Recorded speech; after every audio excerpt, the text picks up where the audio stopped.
Hi there. So I'm Mark Coldwell. I'm the Deputy Head of School for Education in Biological Sciences, and I brought together Izzy and Vicky, who are two of our third year students on different degree programmes. And what we're doing is going to talk to you about something we've had called Tea and Talk. And originally this started as a face-to-face drop-in session a couple of years ago, which was run by BioSoc, which is our Biological Sciences Student Society. And in it was a place for people to come and just talk about issues we were having, which weren't necessarily academic, but just maybe personal issues, and then we can sort of signpost people to the places to go. But what happened during lockdown is that we started to run these as online sessions, and they became even bigger as a way for everybody to congregate, ask questions of the academics, and just talk to each other. And we've ended up having 90 students at one time. So Izzy, if I bring you in, you're now the new BioSoc welfare officer. So you'll be leading on this next year. So do you want to tell us a little bit about BioSoc and how they've sort of supported each other and the students during the lockdown? Yeah, I think that BioSoc introducing the online Tea and Talk sessions was really beneficial because it's just a really good place to ask questions and get more info and be kept in the loop. And I think the main benefits as well is that you've got the older students there as well as the lecturers. So it seems like you get a bit more of a well-rounded answer. But they're also available on like Facebook and Instagram, and we've had a lot of questions coming through, and like everyone's happy to answer questions and things as well. So it's a bit like a mentoring sort of area. Yeah.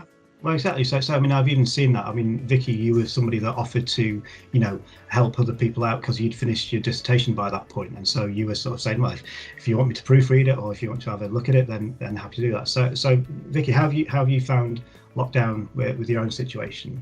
And Yeah. So for me, I'm at home with two kids, which I've unexpectedly had to homeschool through this. So the Tea and Talk was, apart from a welcome distraction from my own kids, it was a good way of keeping in touch with what was going on, finding out what the plans were for the assessments for this year, finding out how we were going to continue the studies for semester 2. And then just non-degree related chat as well. It's just nice to see a few faces, albeit online, and just be in a position where you can chat openly about any issues really. So it was nice to have that support and to see what other questions people have got, and know that if some of them are the same as yours, that you're in the same boat, and makes you not feel like you're sitting there alone at your desk. Yeah, exactly. I mean, that is the thing. I think any sort of forum is for me, it's far easier to have one question to be able to answer it in front of lots of people than get the same email 20 times which asks the same thing. So I think we've done it through the Tea and Talk. We've had other Teams meetings, year by year group, sometimes when we've needed to say very specific things to say the first year or the second year, and so this sort of online support has been useful in that sense. So I mean, in terms of feeling connected to your colleagues as well, I mean, Izzy, you mentioned about lots of other different channels. So, these are the sort of channels that are existing already. But do you think that all this sort of online interactivity has really come to the fore now? Yeah, definitely, for sure. And I mean, personally, I've connected with people on my course who I wouldn't necessarily have seen around campus, but will message and make sure everyone's doing okay and stuff like that. And looking forward to next year as well. So because by the time you get to your third year, you've all sort of chosen your different module options. So there may be people that you interacted with back in the first year that you've not seen since then. So yeah, definitely. So it's almost brought you back together in a sense as well. And I think that's really been a sort of strong sense that we've got. And from a staff point of view, we've really actually enjoyed the fact that we've done this, and I think that strength of community is something that we really want to take forward in the future as well. So speaking about the future, there's now been a statement from the VC, the Vice Chancellor, about teaching next year, which we're going to deliver in a kind of blended way. So clearly, lots of people sitting in the lecture theatre would not be possible in a sensitive environment with this possibility of COVID. So it's going to be a mixture of when it's large scale stuff, we'll be doing online delivery of teaching. But when it's smaller scale stuff, then absolutely we want to see you face to face. We still want to have practicals and lab projects and things like that, where we absolutely adhere by whatever guidance is present at the time, and keep that interactivity. So what do you think about that? I mean, you're both graduating now, but in terms of, would you have been able to access that well? So Vicky, do you want to go first? Yeah. So for me, I think the distance learning and this blended learning approach is a good way of doing it, because you still are able to keep in touch with people, and you get the benefit of physically being there and having that direct teaching.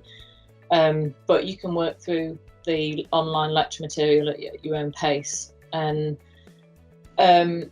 I did a bit of distance learning before I started doing my degree to do the A-levels or A-level equivalents necessary to get in. So I've experimented with the Open University platform and doing a distance learning A-level, and because there was no sort of physical interaction on those, it was purely just looking at your computer screen, and you have to be very, very disciplined to do that approach. So I think this blended approach gets around some of those issues of discipline, and it's, once you've found a way to work efficiently at home and to maintain focus for however long you need to, then you can quite quickly settle into it.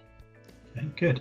And Izzy, from Biosoc's point of view, one of the things that they run is the parenting scheme, where the students in the higher years essentially have a tutor group that works with a tutor like myself to sort of guide students into how uni works and stuff. And so, I mean, it's going to be different next year, but I mean, it's something that Biosoc would be great to get involved with again.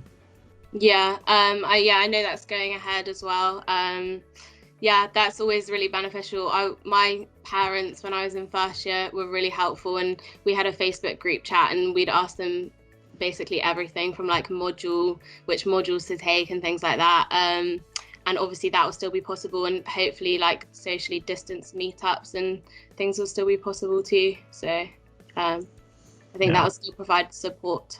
Yeah, I think this, because social life at uni is one of those things, isn't it, that you do expect to be able to interact with your colleagues in a space which isn't just about the academic learning. So yeah, we'll be looking at how we can do that. I mean, we've already talked about making these sort of contacts before the university year even starts, so we can get that sort of sense that you belong here and you've got people that are looking out for you and stuff. So yeah. I think all those things going forward are really going to be beneficial. And like I say, and the lessons we're learning this year, we don't necessarily have to stop them when things do go back to normal. So that's all great for us as well. Okay, well, thanks for your time. I'll wrap it up there. But yeah, hopefully the people watching this have learned a lot from us as well. So thank you.